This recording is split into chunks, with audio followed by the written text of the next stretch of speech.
নারকেলের ছাই বানিয়ে ফ্রিজে রাখা ছিল, আর এই নারকেল কুড়ে গুড় দিয়ে জাল দেওয়া হয়েছে, ওই জন্য ছাইটা লাল কালারের হয়েছে।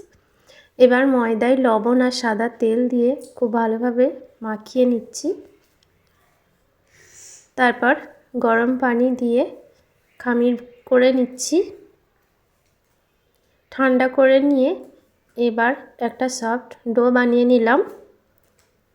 এবার এই ডো থেকে এরকম ছোট্ট ছোট্ট লেচি কেটে এরকম লুচির মতো গোল গোল করে বেলে নিয়ে মাঝখানে নারকেলের পুর দিয়ে এবার ধারটা এভাবে সিল করে দিচ্ছি ধারগুলো।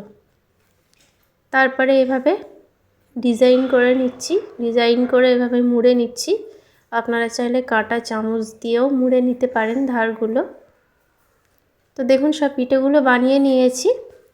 তো এবার তেল গরম করে পিঠেগুলো উল্টে পাল্টে একদম লালচে করে ভেজে নেব।